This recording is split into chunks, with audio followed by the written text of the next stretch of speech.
Welcome back. हमारी sequel की training चल रही है जिसमें हमने काफ़ी सारी चीज़ें सीख ली हैं। आप लोगों के पास डेटा बेसिस लोड हो चुके हैं, आप लोगों ने उसके ऊपर कुछ क्यूरीज भी रन करना शुरू कर दी हैं, इवन के आप लोगों ने जॉइंट्स उसके ऊपर लिख लिए हैं। आज की हमारी क्यूरी जो है ये मल्टीपल जॉइंट्स के ऊपर है कि एक से ज़्यादा जॉइंट्स हम लगा के डेटा कैसे लेके आ रहे होंगे। जैसे फॉर एग्जांपल मैं अगर बात करूं ऑर्डर की, जो टेबल लास्ट टाइम जिसके ऊपर हम काम कर रहे थे, अब ऑर्डर के अंदर ऑर्डर आईडी आ रहा है और ऑर्डर आईडी के साथ कस्टमर आईडी भी आ रहा है। तो हमने लास्ट टाइम क्या किया था कि हर एक कस्टमर आईडी अगेंस्ट कस्टमर का नाम पिक कर लिया था। अब अगर मैं बात करूं प्रोडक्ट नेम की कि मुझे इसके अगेंस्ट प्रोडक्ट नेम भी चाहिए, तो मेरे पास अगर ऑर्डर आइटम देखें तो यहाँ पर क्या चीज़ें आ रही हैं। आईडी है जो कि इस ऑर्डर आइटम की आईडी है, उसके बाद ऑर्डर आईडी है, प्रोडक्ट आईडी है, प्राइस है और क्वांटिटी है। अगर प्रोडक्ट आईडी को यहाँ पे जाकर देखें तो क्या आ रहा है जी कि हमारे पास आईडी है और प्रोडक्ट का नाम आ रहा है।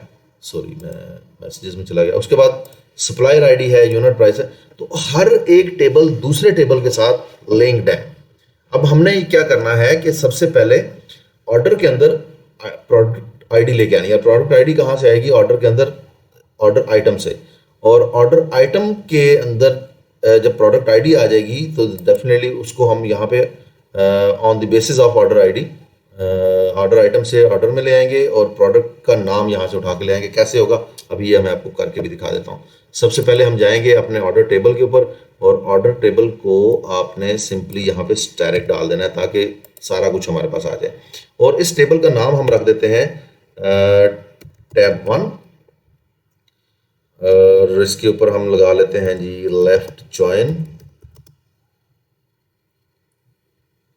और लेफ्ट जॉइन हम लगाएंगे टेस्ट tb2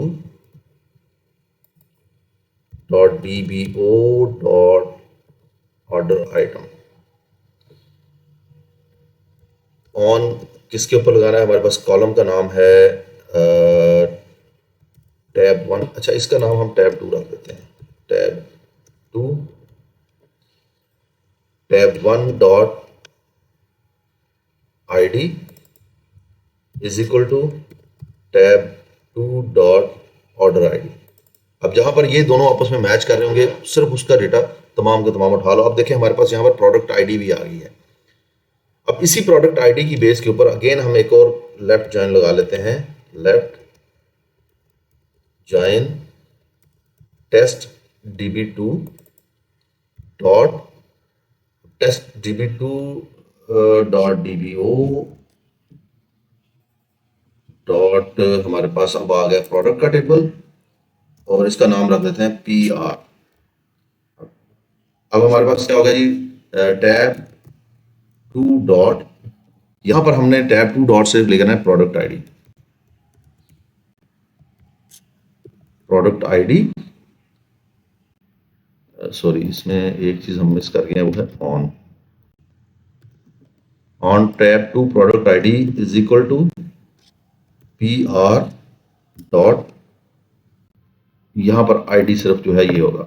अब जरा इसकी एग्जीक्यूशन करें तो आपके पास प्रोडक्ट आईडी भी आ जाएगा और प्रोडक्ट का नाम भी आ जाएगा और इवन के उसकी सारी की सारी अदर चीजें जो कि हमने प्रोडक्ट टेबल से नहीं उठाई वो भी आ जाएंगी। और टेबल आपका बहुत बड़ा बन गया है। इसमें पैकेज भी आ गया, यूनिट प्राइस एक दफा आपकी यूनिट प्राइस ऑर्डर में आ गई है, एक दफा प्रोडक्ट में आ गई है, तो ये इज डिस्काउंटेड है या नहीं है, वो सारी चीजें आ गई। अब हमें क्या चाहिए था? हमें चाहिए बाकी सारे का सारा टेबल वही, यानी कि आईडी भी चाहिए, ऑर्डर डेट भी चाहिए, ऑर्डर नंबर भी चाहिए, टोटल अमाउंट भी चाहिए। उसके बाद हमें प्रोडक्ट का नाम चाहिए कि प्रोडक्ट कौन सी है। अब हम क्या करने जा रहे हैं कि यहाँ से जो स्टैरिक था इसमें हम सबसे पहले तो टैब 1 से ले लेंगे। टैब 1 डॉट इसमें ले लें जी ID comma tab 1 dot order date comma tab 1 dot order number. Again ये टेबल 1 वही है हमारा ऑर्डर टेबल में से हम उठा रहे हैं टोटल अमाउंट। ये चीजें तो हमने ले ली अपने पहले टेबल से। अब हमने PR टेबल से उठाना है और PR टेबल से हम क्या उठा रहे हैं जी? PR टेबल से हम सिर्फ प्रोडक्ट का नाम उठा रहे हैं। अब जरा इसको एग्जीक्यूट करें तो देखें आपके पास सिर्फ और सिर्फ वो वाली चीजें आ जाएंगी या वो वाली वैल्यूज आ जाएंगी जो कि आपकी रिक्वायर्ड थी। अब मल्टीपल ज्वाइंट्स हैं, 2 ज्वाइंट्स हमने लगाए, एक टेबल को ज्वाइन किया दूसरे के साथ, दूसरे को किया तीसरे के साथ, और हमने ये वैल्यूज पिक कर ली।